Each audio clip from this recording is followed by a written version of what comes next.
welcome to a new episode of PR360. And I'm your host, Brett Dicey. Please subscribe to PR360 on Apple Podcasts, Google Podcasts, Spotify, and Amazon Music. Leave a review. It really does help with the rankings and let us know how we're doing. But this week, I have Corey with me, and he is a marketer, an entrepreneur, a fellow podcaster, an investor, and he has worked on various different projects in consulting, including this very browser/software that we're using, Riverside, as well as SavvyCal, Evercast, and so much more. So welcome to the show, Corey. Thanks for having me. Yeah, excited to be here. And first question I ask all my guests is, are you a coffee or a tea drinker? Coffee drinker, 100%. I wish I could say I was a tea drinker. It's probably healthier for you. My parents are big tea drinkers, but I could never really get into it. And I wouldn't say I'm really much of a coffee connoisseur, but my wife is. We drink coffee pretty much every day, and it's coffee all the way for me. Gotcha. Any favorite brands for the coffee in general? Here in San Diego, there's a couple locals. There's Dark Horse Coffee. Bird Rock is always a great option. Actually, one of my friends roasts his own coffee too, so we drink some of his and we'll roast them up. But yeah, we try to drink local as much as we can. Nice. And I gave a brief summary of your expertise. Can you give our audience a little bit more about what you do and your expertise? Yeah, so my background is pretty much all in B2B software, B2B SaaS. So I was the first marketing hire at Cordial, an enterprise ESP, was the email marketing platform. And I was the head of growth at Barometrics. After I left there, I did a bunch of consulting for some of the brands that you mentioned. Now my main consulting client is SavvyCal, which is a Calendly competitor. But pretty much since then, I've always been involved with and helping other companies, other software companies, build marketing. A lot of product-led growth. Not so much on the sales side, but really trying to help people generate leads, revenue, things that directly lead to the growth of the business on the top line. And so, yeah, that's really where all my expertise, all my experience has been. Created a couple of courses. I have a newsletter. Been really active on the marketing side on all the projects. With Barometrics also it was a B2B SaaS for other B2B SaaS. And so I got to see the innards of a lot of SaaS companies and their metrics and got to consult with them. Met with about 10 to 20 founders a week just on how to help grow their business and got the inside scoop on what was working for them, what wasn't working for them. So anyways, a lot of the ways to say the same thing, which is that I live and breathe B2B SaaS marketing. Nice. And even talking about startups in general, what do they miss when it comes to basically marketing their products? Because I'm pretty sure a lot of them have great products, but nobody knows who they are.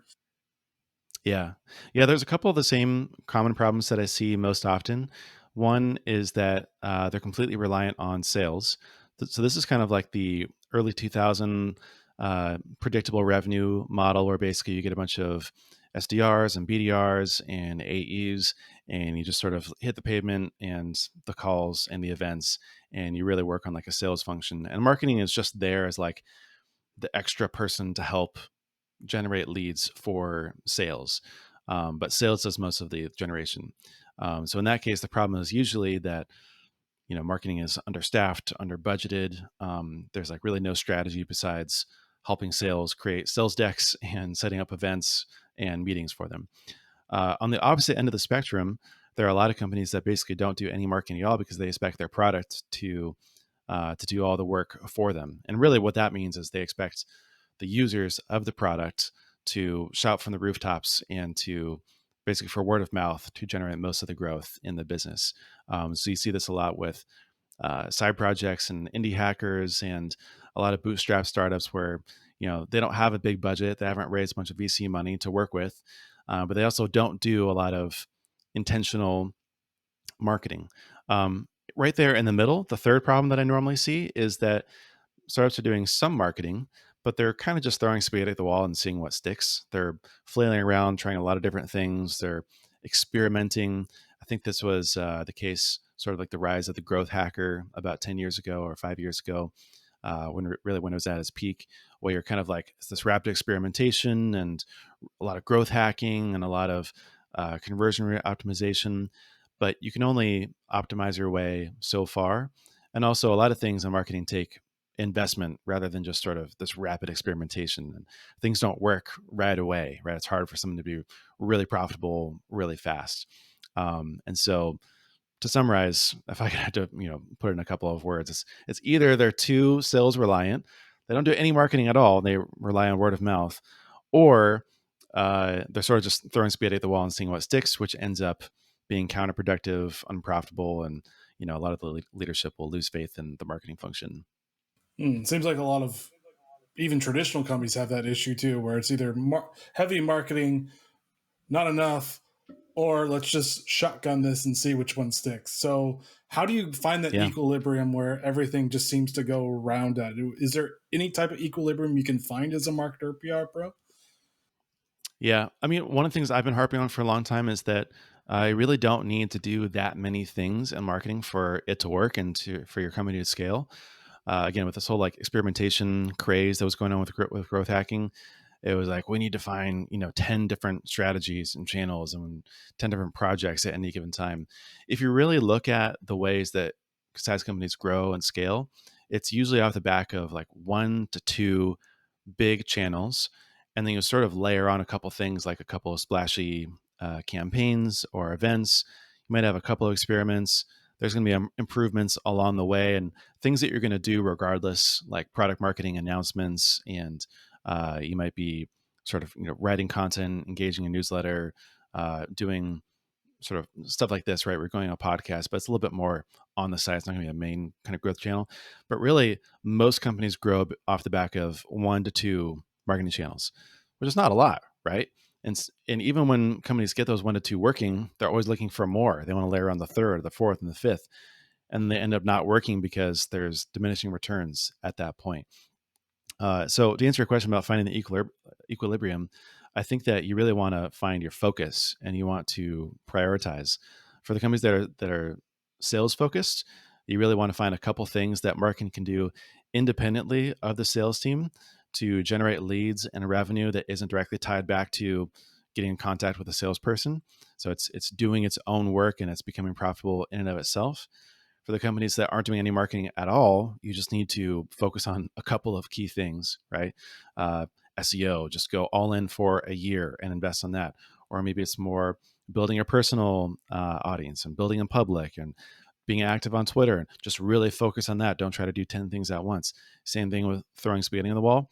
Instead of having like, one experiment a week or one channel a month, just really make the case for making an investment, and I think that will help to go a long way for companies to more see marketing as uh, an investment rather than like a cost center, right? Where it's just sort of like expenses and do we really need this? And or why are we spending the money on that? Well, if it's working, if it's ROI positive, then you should be pouring as much money into that as possible. And you can really make that case when you have something that is very, very, very clearly working. And it's also easier to see what's working when you're only doing a limited number of things anyways, right? So it helps to have the strategy set from the beginning, to know what you're doing, know who you're targeting, have a really clear message, and then do one channel at a time so that you're not muddying the water or muddying the data with all these different variables that are in the mix. So it almost seems like an investment in awareness is what I'm kind of seeing right now. Is that you want to invest in bringing awareness to your product and hopefully finding your customers that it will shout to the rooftops about your product. Yeah, I think awareness is definitely one part of it. Um, a lot of companies will underinvest in awareness for sure. They want to go straight for the throat, right? And straight to, hey, sign up for our product or get a demo now or start a free trial. And people need to be warmed up, they need to be educated. I'm a big fan of, or a big believer that the best marketing doesn't look like marketing, it looks like education or entertainment or someone just speaking the same language as you and you're providing content that's helpful to them and doing their job, right? And then through that, you can introduce your product in a much more natural way and make a case for it where people become more, there's the whole like five stages of awareness, right? Where maybe someone is first unaware and then the problem aware and then the solution aware. And when you're doing a lot of this more top of funnel type of marketing, that can help to kind of check the boxes of, okay, we're bringing people who are unaware to now they're problem aware, and the people who are problem aware are now solution aware. And now we can turn on the advertising channels. Now we can help them get in contact with sales. But yeah, you do need a lot of that top of funnel awareness to scale, especially.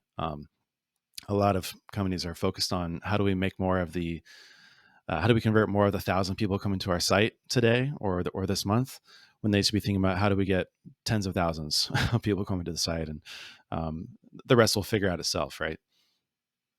True. And then even going on to like product announcements, because that's part of the pipeline of awareness, is how has that changed since 2020 when everything went to, well, we got to figure out new ways of doing things. How has that changed, and how can you leverage that to bring awareness and to get people on board with your product? Hmm. I think that for certain industries, it's absolutely changed a ton.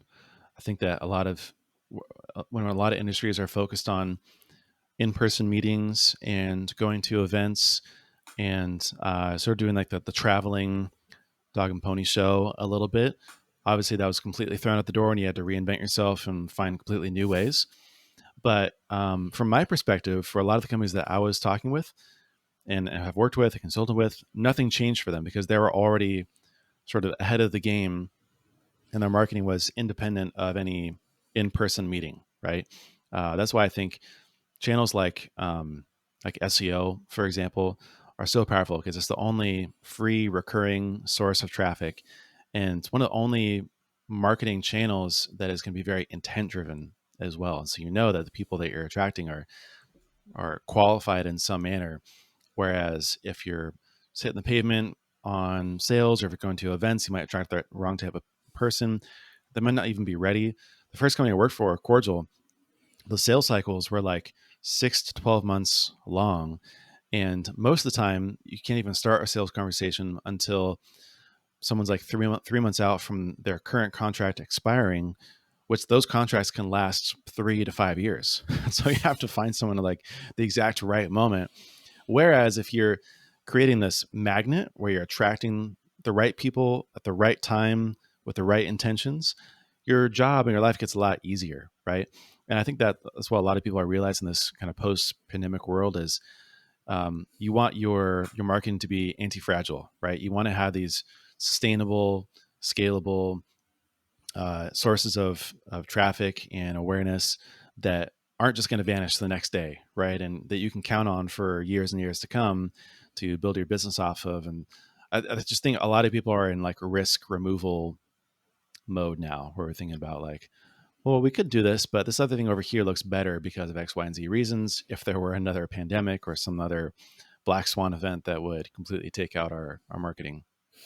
And so it almost seems like what you're talking about is almost sustainable marketing, where you basically are doing the right things at the right time, which is SEO, which is other types of things. So, is there something new that's sprouting up? We could call it sustainable marketing in some type of way.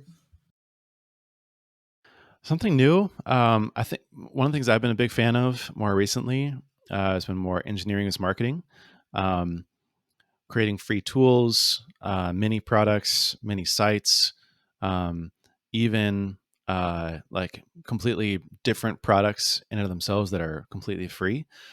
Chrome extensions, mobile apps, things that you have a completely different brand, right? But then like for example, my friend Chris, he runs a company called JetBoost, and it's built on top of a website builder called Webflow, but he built a completely different product called ModKit, which basically gives you some superpowers within the Webflow website designer. It's completely free, and there's a link back to JetBoost, and it generates leads for him every single month because it's an inherently valuable tool in and of itself. And you've seen this like with HubSpot with their email signature generator, and you see this with calculators, with time zones, with all sorts of different applications of that. But even like social media tools. So I love engineering with marketing. I think that also can have a concurrent marketing channel of being more like SEO driven, where it can rank really well for certain keywords that people are looking for because that's more product focused, but it's free. And so it's an easy ask. And then one of the other ones is being more thinking like a media company rather than just a marketing team, where you're building these media assets where you own the means of distribution. So a lot of companies have been really focused on um, building on other people's platforms, basically, right? You're like building up your social media following, and you're going around and you're writing blog posts. So everything gets distributed through someone else's platform, through another forum, through another. And what you see a lot more these days is that people are owning that distribution, where they have their own email lists. They have their own news arm or their own media outlet. We've seen this with Coinbase. We saw MicroAcquire built bootstrappers.com, which is a whole arm in and of itself, a whole publication online. We've seen newsletters just absolutely explode, where you want to email is the most powerful marketing channel of all because you own the distribution. No one can say, no, you can't get into someone's inbox unless you're banned or unsubscribed, right? You want to, obviously there's some intent there, but the content you're creating, people are coming to that content just for the content, not just as like this facade for selling your product, right? Where the content itself is really, really interesting. And then you can build this audience around the content that you're creating. This is true with podcasts, with video as well, with these creating these courses and webinars and all these series. So that's what I'm really big on, is more engineers marketing and kind of marketing like a media company, where you're building a lot of content that is valuable in and of itself, but also where you own the means of distribution and you're building your audience that way. Gotcha. And this also leads to, as a fellow podcaster, what do you see this industry going in 2022? Do you see more businesses jumping in even further into it or owning their own podcast in general? Do you see more companies willing to have more of their employees be guests on different podcasts? What do you see? Yeah, I mean, I think in the last couple of years, we've always seen more and more companies and businesses jump into podcasting as another marketing channel, if you want to call it that. I think that where it's going a little bit is that you'll start to see a lot more personalities built up in the podcasting space within companies. So we saw this with Kristen De La France over at Shopify, where she built out their resilient retail podcasts. I also know Matt Diros over at Castos, and he has his podcast, and then he also runs the Castos podcasts. My good friend Gia Kunzo, he creates shows for B2B companies. He's worked with companies like Wistia and Profitwell and Drift, and then they sort of take over. And actually, one of the really great examples is Maggie Crawley over at Drift. She's just left, actually, and I think she's moving on with the podcast. But she was this person who was a product manager, and they said, "Hey, do you want to do a podcast on product management and product stuff?" And she was like, "Sure." And now she's building her own personal brand, and she's becoming this personality within sort of the media arm of Drift and their marketing. But then it's attracting a whole new set of people, and they're coming into the podcast, and it's becoming a thing in and of itself. Actually, another really great example, my friend Tyler Selhorn, he runs the We Work Remotely podcast. He works at Yak, but he's like the personality. He's the radio show host, right? And so I think that personal brands of employees are going to become a lot more prominent, but we'll especially see this within the context of running a podcast or doing a show, even a YouTube show, doing live streams, hosting clubhouses and Twitter spaces, where the employees have a voice and a brand rather than just like the corporate brand, the corporate entity. People are creating content for the company, distributing through their own social profiles rather than the corporate profile. Gotcha. So it seems like also with engineer marketing, it's going to be basically internal employee influencer marketing too, trying to find that personality, as you Exactly. said. Yeah. Yeah. Developing personalities. You think about like a traditional media company, right? And a news company, they develop these anchors, right? And these personalities. You have the weatherman, you have sort of like the investigative journalists, you have the anchors. They all have their own specializations, but people come for the anchor, right? People, if they go to a different network, they follow that person. If they strike out on their own, we're seeing there's a lot of journalists these days, right, where they're jumping ship for Substack, and people follow the person. There's something to be said about that. And for a company, if you can develop these personalities, these media personalities in house, then you'll reap the benefits of everything that they're doing, even after they leave, because now you're on their resume, and they like you because they like them, right? And they will always like you because they like them.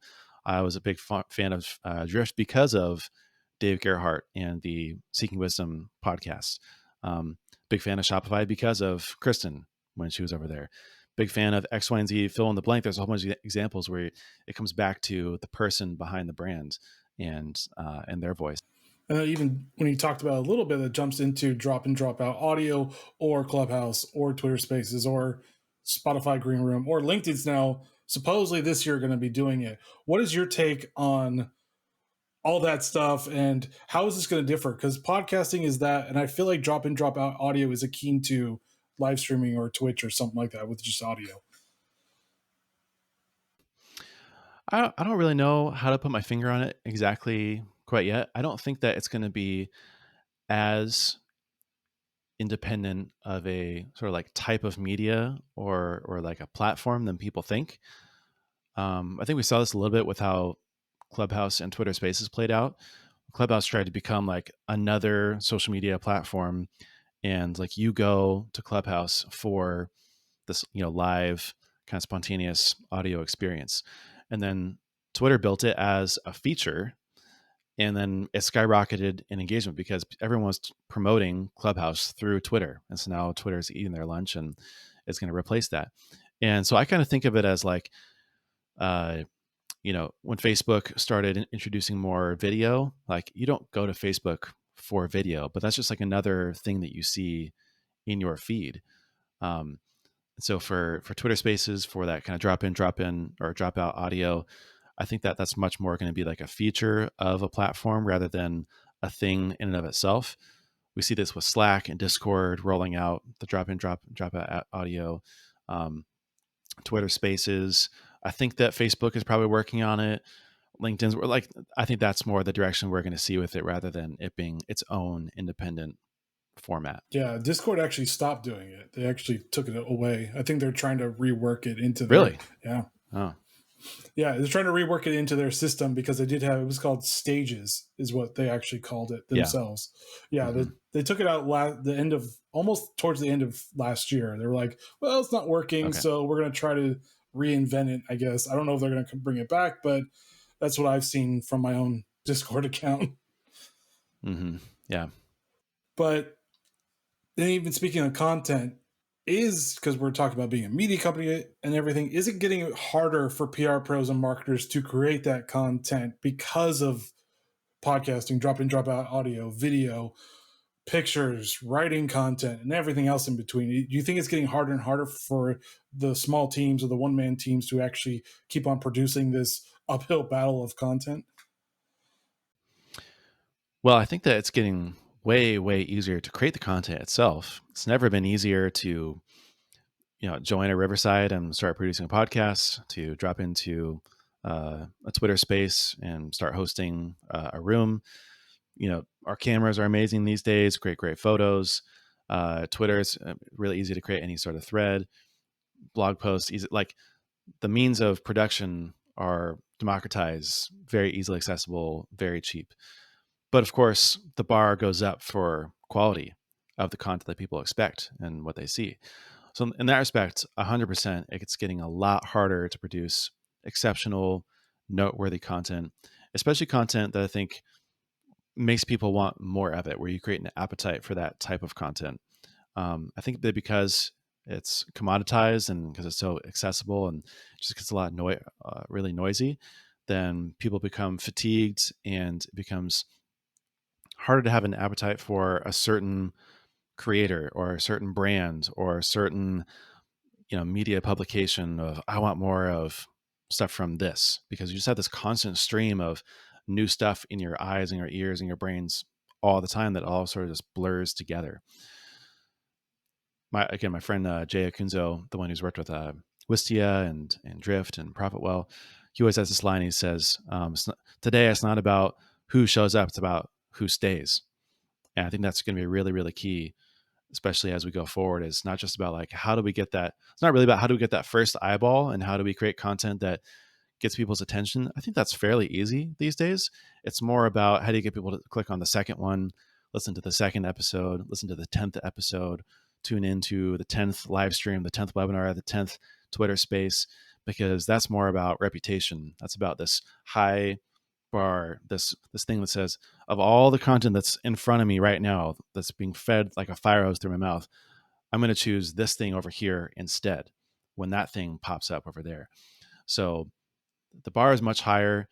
I think that's an opportunity, though, to be more creative, to be more innovative, to really think about how can you um, educate and entertain at the same time, kind of this whole edutainment theme, because people don't want to be bored, right? Everything wants to be more interactive, wants to be more useful, wants to be more thorough, and so it's always been the case that the best content wins. But now it's more true. It's just that's the more of the reality that we see played out, where there were more exceptions to the rule in the past, and now they're few and far in between.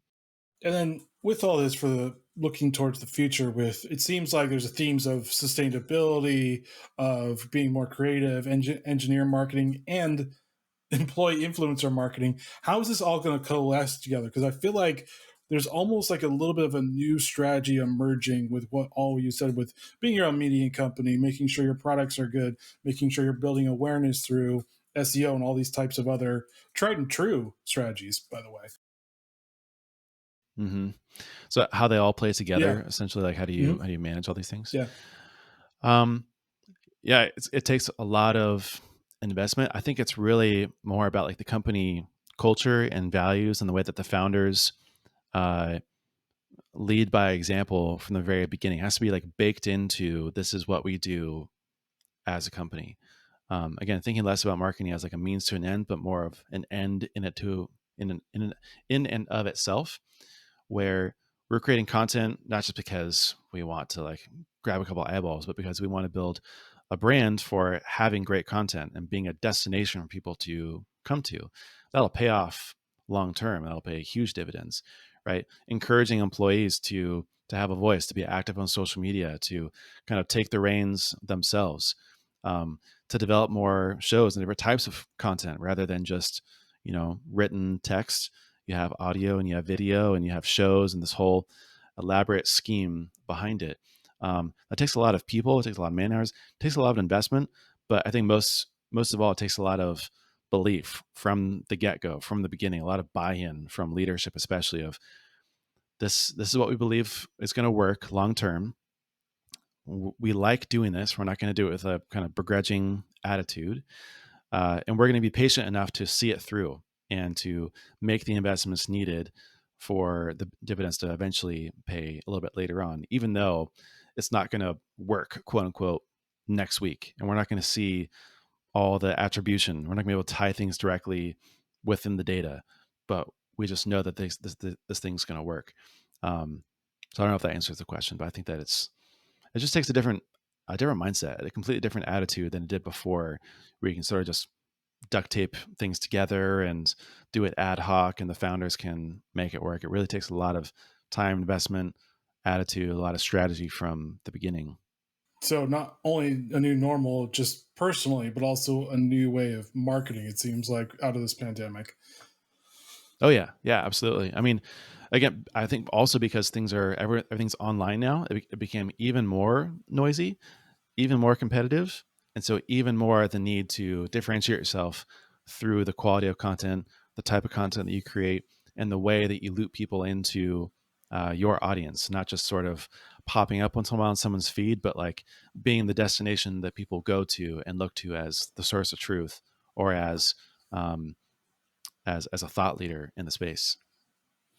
Gotcha. And then, fun question for you: what product would you really like a startup to actually make? Like, what's one killer product you're like, Mm. I wish someone would make this? I've always had a hard time with the text expanders out there. I love using shortcuts, and I have all sorts of little text shortcuts in my phone, and they work fairly well, like kind of syncing between my keyboard.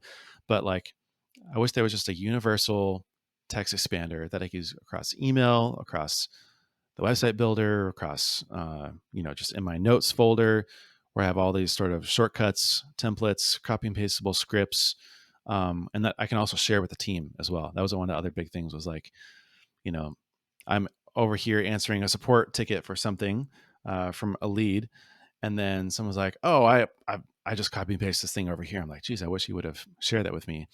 Um, and then being able to like update that. Anyways, I've always thought that was an interesting startup idea. Maybe someone will build it and I can be a user or a customer of it. All right. Any final thoughts for listeners? No, I talk about this stuff all day long. I live and breathe B2B SaaS marketing. So you can find me on Twitter at Corey Haines Co. A personal site, coreyhaines.co, has a list of all the things I'm working on and more about me. Swipe Files is my newsletter and my membership site where I really go in depth on a lot of this stuff. In fact, I just released a course called Marketing Like a Media Company. So there's some recency bias here on why I'm all hyped up about this stuff, but would love for people to check it out.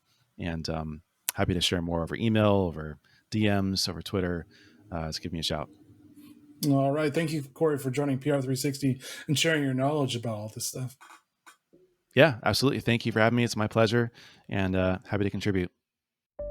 And thank you for listening to PR360. As always, please subscribe to PR360 on Apple Podcasts, Google Podcasts, Spotify, and Amazon Music. Leave a review. It really does help with the rankings and let us know how we're doing. Also, subscribe to YouTube to see all these lovely video episodes as well. And join us next week as we talk to another great thought leader in the PR industry. All right, guys, stay safe. Get to finding a new way of marketing for your business, and see you next week. Later.